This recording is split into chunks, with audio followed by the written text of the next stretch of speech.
what I want to ask about is you just mentioned the general EFN. He gave you that. We were talking before the pod with the advice of De Piña, and that's a good way to be able to say it. What's another good piece of advice that the generals may be giving you, because you've been doing a lot of work with the Crazy Hood? And the whole movement. Just staying consistent, man. You know, stay humble, bro, and you know, just stay consistent. Really, stay consistent and just be appreciative of what you got, man, and everything. You know, just staying consistent. Just staying consistent. He's just always told me to stay consistent, stay humble, bro. Always show love to everybody, and just those three things, man. Really, just those three things. Stay humble, show love, and stay consistent, man. Nothing happens overnight. He's, you know, and as you can see, they've been putting in work since 1993, and you know, and look where, you know, How'd you get down with them? Bro, I dropped my album King of Kendall, and it created a lot of controversy. People didn't know how to feel about that because they thought I was coming about it on some negative stuff, like I was trying to be a Mr. Gangster, but I was just trying to create a name for myself, and I got the idea from, shout out DJ Paul, because I grew up listening to 3 6 Mafia, and his Instagram at the time was King of Memphis, and like that was like a whole debate in Memphis, like who the King of Memphis was, whatever. That's a whole story from over there. I'm not from there, so I don't know, but the point being is that I was like, I like that. Yeah. I like what's going on. Of course, that's cool. So nobody was ever thought of doing an album called King of Kendall. Yeah, you're first. And the thing is that I personally got into a lot of fist fights, a lot of beefs. Really, over that? Or not over that, but growing up in Kendall, because people are like, oh, you're from Kendall, this and that. And it's like, I'm never trying to prove myself or nothing, but I was just like always getting into shit. And it wasn't even with people like over, like not even in Hialeah, but it would be people like in other areas like that were in Kendall, but it's just like you cross it and it's not Kendall anymore. It's like, bro, you're Kendall too, bro. Like, what the hell? Crazy. So it was stupid, but that was jit shit. That was exactly Kendall on Kendall crime, literally. Exactly. So I don't know what was so wrong with Kendall, bro. You know, it's dope, bro. I remember seeing in I forgot what it was. He works with. His name that he did Cocaine Cowboys, and he has Billy Corbin has a podcast. He has a podcast, and I remember that that he had a few episodes with Michael Corleone, and Michael Corleone was just speaking on that he grew up in Kendall and that his mom had a house in Horse Country, if not mistaken. And if I am wrong, I would love to be corrected in the comments or whatever. And bro, like, it's just, you know, that type of like those type of people were in Kendall, you feel me? Not saying that they were doing anything bad, pero, you know, like Kendall's, you know, it's been a mecca of a lot of crazy shit, but the whole Miami really too. So it's like, I don't really hold it like that, bro. But the point being, that's how I got down with Crazy Hood, because he heard of King of Kendall.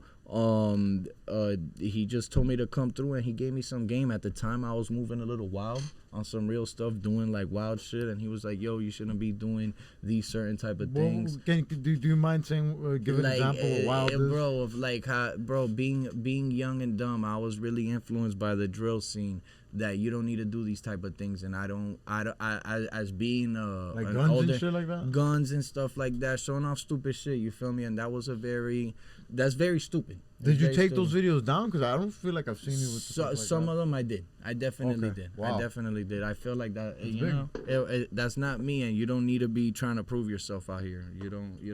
That's you don't need to be trying to be doing those type of things. It's just gonna make you look not cool. And you know, a lot of people, those type of like songs and type of images, it works for them, but it works for them until it's not working, because they end up in bad predicaments, because our words are como se llama, they are powerful, and they're spells. If you're always saying bad things might come out. If you're always saying good things will come out. And I'm a firm believer in that. Amen. Yes, sir. You know, I'm not Christian or Catholic. I believe in God, but I do know you speak good things into the universe, even if you're having a shitty day, because I've woken up and I've said, how much worse can this get? And that's something you never say. Never say that. Never say that, because, you know, then shit's gonna get worse. You know, you gotta, even when things are looking bad, dog, and I know it's easy to say it. It's very could always easy. Be worse, man. Yeah. You just gotta can't You gotta keep pushing, dog. But yeah. Words are powerful, man. It's true, because it's funny, because you hear sticks and stones, this and that, and it's kind of a misconception, or I like to say Illuminati brainwashing. There's all these stupid sayings like, God works in mysterious ways. Mentira. God's clear in your face. God's always showing you, the right path to go. And if we do wrong, we're gonna, have wrong happen in our lives. But it's tough. But words, could make people depressed. Words could make people happy. Facts. Words could make people suicidal. Words could make people rich.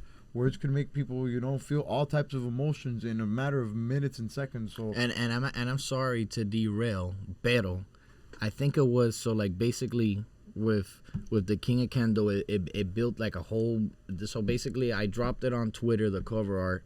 And then some girl made fun of it, and it went viral of her making fun of it. But what went viral is that I replied, because she said some negative stuff to me, which is all good. But she said negative about you or Kendall? She said, oh, what do you, Kendall? You need to go back to school or something like that, whatever. And then everybody started laughing at the thing, which was good. And I was like, oh, I appreciate and thank you for your feedback, which I appreciate her feedback to this day. Sure, if you're listening, we know you are. Thank you. We're at I can find the tweet. We're in the Aircast. I'll find it for you. It went super crazy, so it'll be super good. Fire. And point being is that people were like, yo, I like how you reacted to her. You didn't snoop down to saying anything negative. And what why are you would gonna do? I? Roaster? Yeah, why would I? Everybody's entitled to their opinion. Music and everything in the world is subjective. You might like black shirts. I might like white shirts.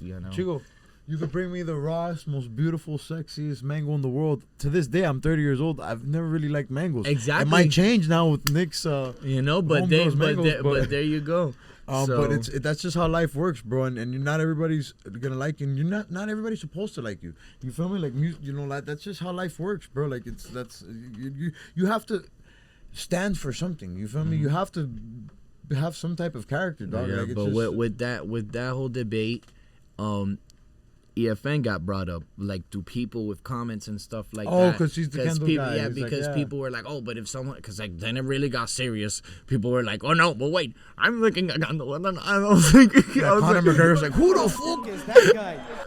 And then E caught wind of it, and if I'm not mistaken, I forgot. This is how we linked. This is I asked you how you guys linked. So this is the link, the connection to the EFN. So if I'm not mistaken, I think he had because my memory is very smoky, but he had a PO box. I sent the Pinga merch, and then I just kept hitting him up, type stuff, and then DMs. And he saw that I was just working, and then he put me down with Boris. Me and Boris, we worked, and then we met one day at the Crazy Hood Studios. I think he was doing it was a beer fest podcast that he does with the CrossFit homies, and nothing. We broke the ice there, and ever since then, man. And like I said, he gave me that game when he first met me in person about that stuff that I was on. He was like, "Oh yeah, Chico, I fuck with you, bro, but I see you on this, bro. You shouldn't do that."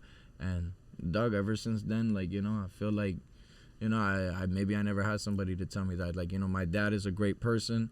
And it just it's nothing. I don't know. Maybe my dad didn't know what I was doing, so maybe if he did catch when, he probably would have smacked me over the head and be like, "Oh, Gapinga, what the fuck are you doing?"